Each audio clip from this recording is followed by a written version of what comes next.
Okay, John, tell me the story. Well, here we are, day two, Wyoming hunt. Had a lot of adversity so far.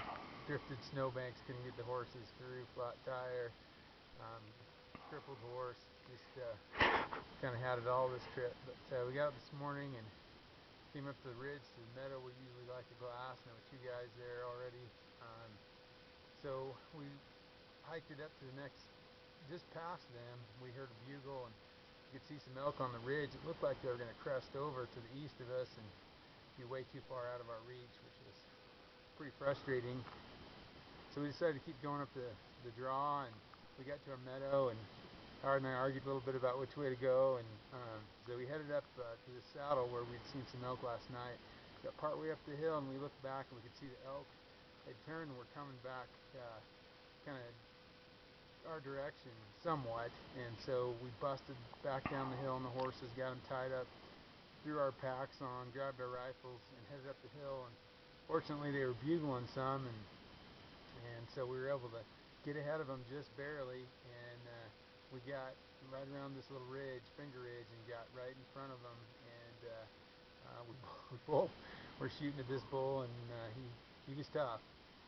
Great Wyoming bull, great hunting partner. It's been a great trip, even though it's been difficult. But anyway, great bull. Now, this is the bull that we saw 2 days ago during archery season, because he's got that characteristic left curved sword point. And he had how many? 32 in his herd? 32 cows. Yeah, we saw him. We actually came up to the meadow where the guys beat us to this morning on horses, and Howard played with the bull, bugling back and forth.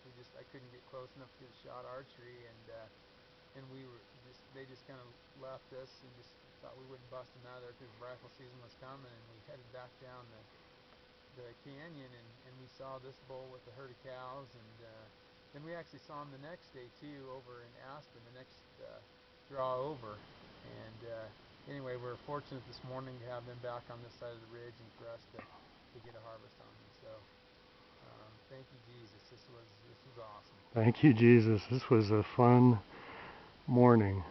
So this is the magical moment. Last night we got wind blown on a ridge, and it was cold, and we built a fire, and we glassed for hours and hours and hours. And 6 hours. 6 hours, and we talked about all the difficult times between magical moments, and we had a magical moment this morning, so we thank God for that. Magical moment. Anything else you want to say? No, we'll get this bad boy out of here, and hopefully a grizz won't come in the meantime. Yeah, we'll feed him the guts and everything else. So, well, let's sign off and let's get a cutting. Thanks. Good job.